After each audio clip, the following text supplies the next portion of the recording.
What is up, guys? What's up? Hey guys, how's it going? Welcome back to another Q&A Sunday. Today is a very special episode. I'm joined with these two guys, Mitchell Mullins, Maddie Snaps, in the house in New York City. They came as such a surprise. I'm gonna put a clip on screen right now of Matthew surprising me. I have my friend. Hey! I just replied to you on YouTube. Just out of this world. I had no idea. Unfortunately, we didn't get a clip of Mitchell coming in as well, but he came like a few hours later. So anyway, it's just been a roller coaster and we've been out shooting, getting some really cool clips. So it's been good. This next week is going to be filled with all of the adventures, so hoping to get lots more content out there. But anyway, today is going to be a special Q&A episode where I'm asking these guys questions to deal with travel photography and how to be a travel photographer. So they haven't seen the questions yet, so I have to keep it very secret. I can't rehearse, no. Number one, how do you travel as a photographer or filmmaker being so young? So just for some context, Mitchell is more of a filmmaker, Matthew's more of a photographer, but they both like cross over into both professions as well. But this video is going to be kind of more photography, but still video related as well. Yeah. It's kind of the same So thing. everything on my end, video. Okay. So we'll do video for Mitchell and photo for Matthew. How do you travel as a photographer, filmmaker being so young? Probably the question I get the most on IG, YouTube. It's really because when you are traveling, or I'll just speak from personal experience, when you are traveling, it's from working on a project through whether that's a commercial project for a brand or it's just a personal project. So it's really one of two ways. You're either working commercially or with a brand company, or you're just traveling by yourself or with friends. How are you traveling so young? That's a good question. Well, if it wasn't for Mitchell, I probably wouldn't be here. Just for context, Mitchell is 20 years old, turning 21 in a few days, and Matthew is 23 already. Yeah. He's old. I'm old, 22. Yeah. Like even just within yeah. South Africa, like how do you... I mean, to be honest, it's just about, even if you make a little bit of money, you can still go on adventures. Like, you've just got to carry on pushing your boundaries to different places and seeing different things. And like, the further you go, the further you push, the more you know about a place and an area. And then before you know it, you've gone and traveled through your whole country, and then you move on to the next thing and the next thing. It's and the next about thing. like finding new places Yeah, and working exactly. with what you have And- until you can build on that. And your work and your outlook and everything becomes better as you go along. Yeah, and just deciding as well, I mean, if you do want to travel somewhere, I mean, I see people so often and they're like, oh, I'm too, I get to do this when I'm older. Yeah. They're like, I mean, even in your early 20s, just, I guess, expanding your scope of being like, I can go anywhere I want to, just put aside the money, be Yeah. smart about it, and just do it, take action. Yep. Getting on to the next one. How do you pack for your travels? Both of you have come here with a backpack and a suitcase. Not very well. What gear do you decide to bring with such limited space? So, I mean, even the checked-in bag is like half camera gear, and then my backpack is almost all camera gear. So I have like a small little backpack. I just throw my clothes in, and honestly, I just pack like an hour before the flight. I just throw everything Probably not in. the best way. No, it's horrible. Including your 50 hard drives. Yeah. So just throw everything in, and then just doing it so often, I kind of just have a routine. It's like, check, here's my hard drives, here's But my you have like a laptop. base of like what gear you want to take, because obviously you have Yeah. more gear that you can't bring. It's- It's too big. Yeah, it's pretty much bringing just enough of what you need, but if you're on the road for a little bit longer, making it more sustainable. Like, for instance, when coming here, it was, okay, I am going to be on the road for 2-3 months. What do I need? Like, I need all the gear for my laptop so I can work sustainably, and like enough batteries, enough gear just to like hold off for that long. So. You just need what you need pretty much. Yeah. But Yeah. that's all dependent on the trip. Yeah. Yeah. And How just did not you- bringing extra. Yeah. How did you decide what to bring with? Well, I mean, like, this is interesting because Mitchell and I are two different parallels right Yeah. now. Because, like, Oh, I guess as a photographer as well, you need a lot less gear. Yeah. So- So yeah, definitely 100%. In terms of gear, I would say that making sure that if you're cut off from electricity or anything like that, you bring enough batteries. You make sure that you have adapters and everything. So pretty much my gear just ranges from just as a photographer having my camera, having 2 set lenses, a zoom lens and a prime lens. Prime lens for portraits, a zoom lens to get landscapes, and then from there just making sure that you've got your laptop and everything and keep it on you at all times. So if anything happens at your hotel, if it gets broken into and they take your stuff, then at least you've got your life on your back, you know. When do you find the time to edit while traveling continuously or being busy and like seeing new things all the time? How do you edit on the go?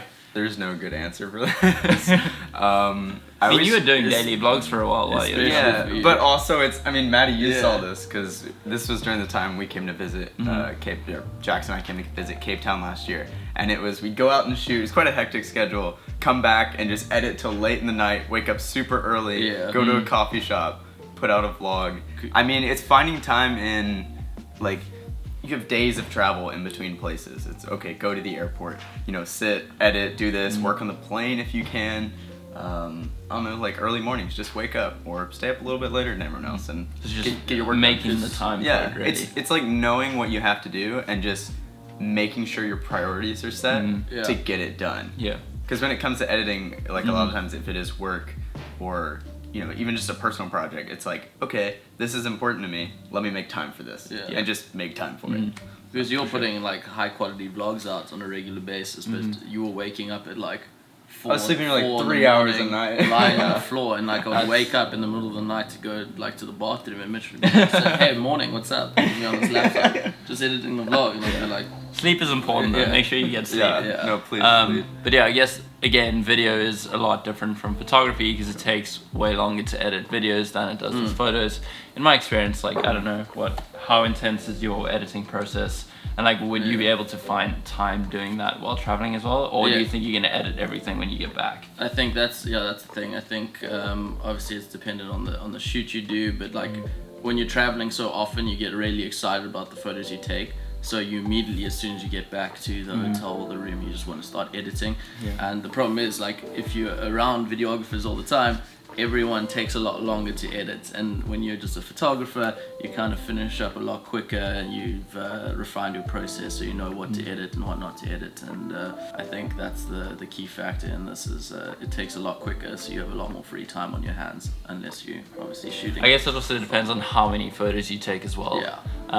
But yeah, it's really just about, as Mitchell said, finding the time for it, finding those moments where you aren't doing anything, where you aren't seeing anything cool, you're just chilling, or you're traveling to a place, just making that time. Yeah, but also making time to chill out. Like, it's not all about work. It's, spend time with those around you. Exactly. Set your priorities straight. Yeah. How do you know where/what to shoot in a new location? I mean, this depends on what the shoot is, where you're at. Yeah, but if you're going to a new place, how do you know where to go or what to shoot?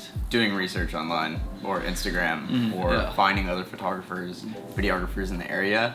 Actually, I'd like suggest just actually meeting up with a local who knows the area and has shot the area before, and then just online research. Okay. It's all there. And what do you look for when choosing a location to go to or researching? Like, what's the process? It would be like spots in New York. spots in New York, or just looking up videos of New York. I love going on Vimeo and just finding New York, and everyone tries to get a very like artsy shot of it, and then looking for the aesthetic landscape and being like, yes, and then take a bunch of screenshots, throw them in a folder, set a mood board. I guess it depends on what story you're trying to tell as well. Yeah. So you go to places that'll tell the story best, not just that is a cool landscape. That's obviously if you have planned a story out before. But for you as a photographer coming, I know you had some portrait shoots in mind. Like, what went into the research of places you know that you want to shoot at? Yeah, so I'd say like the first thing I do, like especially if you're heading into the more portrait side of things and you want someone that's like a model, I always look at all the agency websites here or their Instagrams, and like the biggest agencies in the world are here for models. And a lot of them are more than willing to help you out, and I found that actually the more people that have more followers actually respond quicker because they've obviously been doing it for years and they're more refined.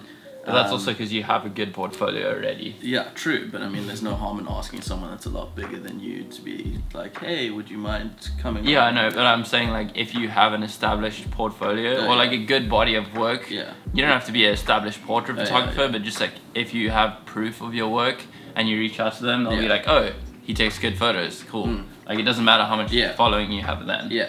As long as you have good work. Yeah, and then I would say like obviously geotags on Instagram always the best. Even if I think you could find different perspectives on that. Just like some people do portrait shoots, some people just do of the bridge, and then obviously you have to sift through all the touristy photos. Yeah.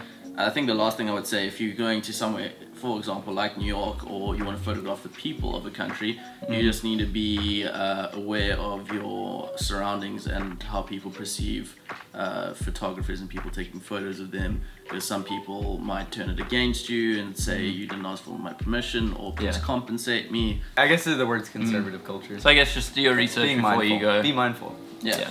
Cool. Well, those are all my questions for today. Thank you guys so much for joining us. Please do having us. go check out Mitchell as well as Matthew. They're in New Shout York, out. going off to Norway as well, so I'm sure the content is going to be super cool coming from both of them as well. But yeah, I'm going to wrap up this Q&A Sunday here. Thank you so much for watching. If you have questions for next week's episode, please leave it down in the comments below. I'd love to hear what you think. Dirk out of 10. Follow Maddie on Bumble. Yeah, please follow me on Bumble in any country, please. That's how I meet people as well. All right, in the meantime, remember to stay weird, don't die, and make it happen. I'll see you guys in the next one.